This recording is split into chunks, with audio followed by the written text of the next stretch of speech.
Welcome back, gamers. Today we're diving into the golden era of gaming with a review of classic games from the 80s and 90s. These were simpler times, weren't they? Back when controllers were rectangular, these games, these pixels from our past, hold a special place in our hearts. We'll be sharing insights on gameplay, graphics, and the nostalgia that makes these games unforgettable. We're talking about the games that kept us glued to our seats, blowing into cartridges like our lives depended on it. So grab your joystick, adjust your tracking, and get ready to relive the magic of the 80s and 90s. Let's kick things off with the godfather of platforming himself, Super Mario Bros. It's the game that made us believe a plumber could rescue a princess from a giant, fire-breathing turtle. The gameplay is iconic, running and jumping across platforms, collecting power-ups and stomping on Goombas. The controls were tight, the level design was revolutionary, and the music, oh man, the music, it's forever etched into our brains. And who can forget the power-ups? The Super Mushroom, the Fire Flower, the Starman, each one transforming Mario into a more powerful, unstoppable force. And let's not forget the hidden warp zones, a stroke of genius that let you skip levels and discover new worlds. The bright and colorful graphics, the catchy music, the memorable characters, it all came together to create an experience that was truly magical. Super Mario Bros. Wasn't just a game, it was a phenomenon. It single-handedly revitalized the video game industry and introduced the world to one of the most iconic characters of all time. So whether you're a seasoned veteran or a newcomer to the Mushroom Kingdom, do yourself a favor and revisit Super Mario Bros. You won't be disappointed. Next up, we're venturing into the mystical land of Hyrule with The Legend of Zelda. This wasn't just a game, it was an adventure. A sprawling world map, mysterious dungeons, and a hero named Link, destined to save the Princess Zelda. The graphics might seem primitive now, but back then, it was like stepping into a cartoon. The 8-bit sprites had so much charm, and the world felt vast and alive. The Legend of Zelda wasn't just about combat, it was about exploration, puzzle solving, and uncovering secrets.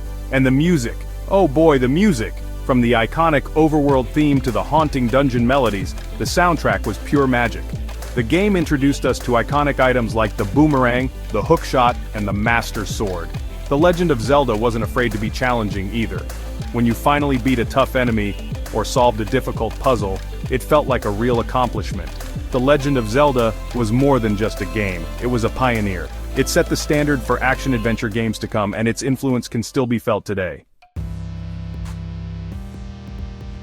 Alright, let's take a break from the adventures and dive into the arcade scene with Pac-Man. I remember spending countless hours and quarters at the local arcade trying to beat my high score. The pressure, the flashing lights, the sound of those ghosts closing in, it was exhilarating. The premise is simple, you're a yellow circle with a voracious appetite, navigating a maze and gobbling up pellets while avoiding 4 colorful ghosts. Simple, but oh so addictive. Each ghost had its own personality and movement pattern, making them unpredictable and challenging. Blinky, Pinky, Inky, and Clyde, those names still send shivers down my spine.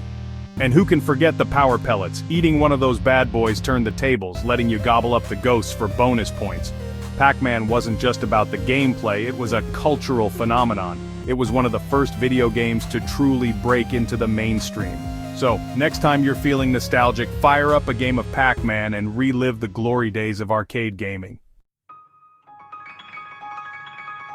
Hold on to your hats, gamers, because we're going supersonic with Sonic the Hedgehog. This blue blur took the gaming world by storm, bringing speed and attitude to the 16-bit era. Sega needed a hero to rival Mario, and boy did they find one. The gameplay was all about speed. Sonic could blaze through levels at blistering speeds, leaving a trail of dust and disgruntled robots in his wake. The momentum-based physics were revolutionary at the time, making you feel like you were truly in control of a speeding hedgehog.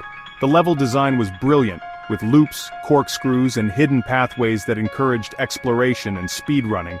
And the music, composed by the legendary Masato Nakamura, was nothing short of a masterpiece. Every track was catchy, upbeat, and perfectly captured the game's sense of speed and attitude. Sonic wasn't just about going fast, though. The game also featured challenging boss battles, collectible Chaos Emeralds, and a memorable cast of characters. Sonic the Hedgehog wasn't just a game, it was a revolution. So, if you're looking for a game that's fast, fun, and full of attitude, look no further than Sonic the Hedgehog. Get ready to rumble with Street Fighter II, a cultural phenomenon that took over arcades and living rooms, groundbreaking graphics and fluid animations, intuitive controls and unique special moves, a social event and a test of skill. Let's take a break from the action and challenge our brains with Tetris. This deceptively simple game from Russia took the world by storm, proving that you don't need fancy graphics or complicated stories to create a compelling and addictive experience. The premise is simple. Rotate and drop 7 different shaped blocks, known as tetrominos, to create complete horizontal lines without any gaps. Sounds easy, right? Wrong. The game starts slowly, lulling you into a false sense of security, but the speed gradually increases, testing your reflexes and strategic thinking. Tetris was the ultimate test of hand-eye coordination and spatial reasoning. The music, a catchy chiptune rendition of the Russian folk song Korobeniki, became synonymous with the game, instantly recognizable and impossible to forget. Tetris wasn't just a game, it was a cultural phenomenon. So if you're looking for a challenging and addictive puzzle game that will test your mind and your reflexes, look no further than Tetris. Let's rewind the clock and revisit the game that started it all for Nintendo: Donkey Kong.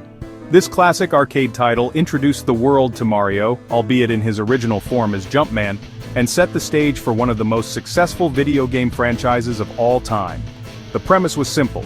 Rescue your girlfriend Pauline from the clutches of a giant ape named Donkey Kong. But the gameplay was anything but easy. Donkey Kong hurled barrels, fireballs, and other hazards from the top of the screen, challenging players to navigate the construction site-themed levels with precision and timing. Donkey Kong was revolutionary for its time. It was one of the first games to feature cutscenes, telling a simple but effective story through pixelated visuals. It also introduced the concept of multiple levels with increasing difficulty, keeping players engaged and coming back for more. The game was a massive success, launching Nintendo into the gaming stratosphere and paving the way for future classics like Super Mario Bros. So if you're looking to experience a piece of gaming history, fire up a game of Donkey Kong and see where it all began for Mario and Nintendo. Hold on to your Buster Swords, because we're entering the world of role-playing games with Final Fantasy VII. This wasn't just a game, it was a cinematic masterpiece that pushed the boundaries of storytelling and visuals on the original PlayStation. The graphics, oh man, the graphics. Final Fantasy VII took the leap from 2D sprites to 3D polygons, and the result was nothing short of breathtaking. The characters were expressive, the environments were vast and detailed, and the pre-rendered cutscenes were like something out of a CGI movie. But it wasn't just a pretty face. Final Fantasy VII had a compelling story with memorable characters exploring themes of environmentalism, corporate greed, and the power of friendship. The story of Cloud Strife, a mercenary with a mysterious past, resonated with players on a deeper level, making them truly care about the fate of the world and its inhabitants.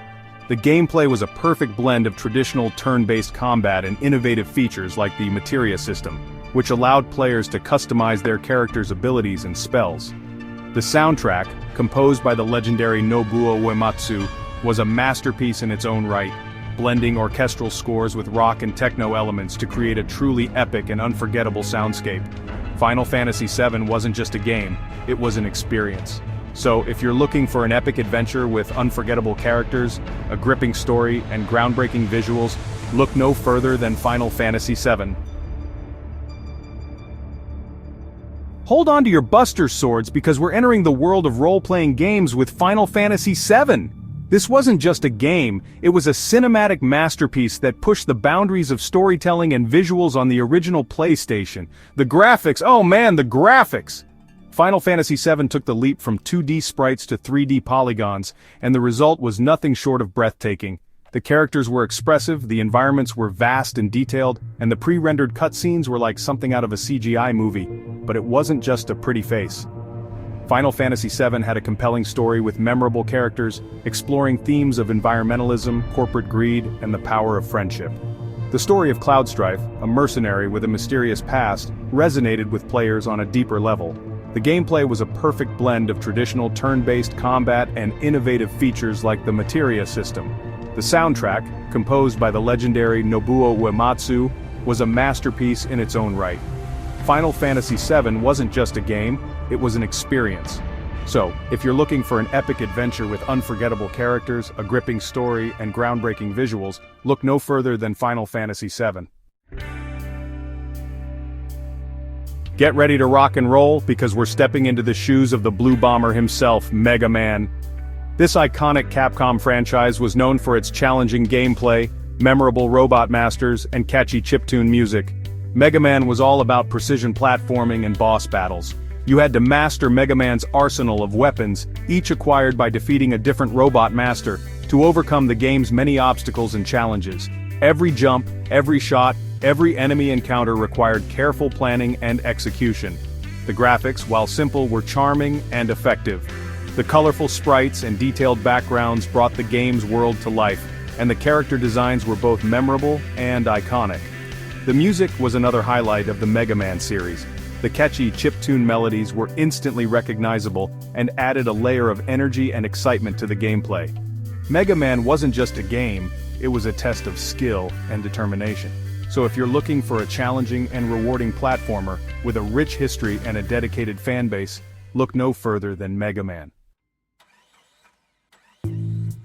Hold on to your butts, gamers, because we're about to enter a world of blood, guts, and heavy metal with Doom. This game wasn't just a first-person shooter, it was a revolution that pushed the boundaries of technology, violence, and what was considered acceptable in video games. The graphics, for their time, were groundbreaking. Doom utilized a then revolutionary technique called binary space partitioning to create expansive 3D environments with an unprecedented level of detail. Sure, the graphics might look a little dated now, but back then it was like stepping into a horror movie. But Doom wasn't just about the tech, it was about the atmosphere. The game was dark, gritty, and terrifying, with a heavy metal soundtrack that amplified the sense of dread and impending doom. You were a lone marine fighting for survival against hordes of demons from the depths of hell. The weapons were iconic, from the trusty shotgun to the devastating BFG 9000. Doom wasn't just a game, it was a cultural phenomenon. So if you're looking for a game that's fast, brutal, and unforgettable, look no further than Doom. Thanks for joining us on this nostalgic journey through the classic games of the 80s and 90s. These games weren't just pixels on a screen, they were our childhoods, our escapes, our first forays into the world of interactive entertainment. Don't forget to like, comment, and subscribe for more gaming content. Let us know in the comments which classic game is your favorite and why. Share your memories, your high scores, and your love for the golden age of gaming.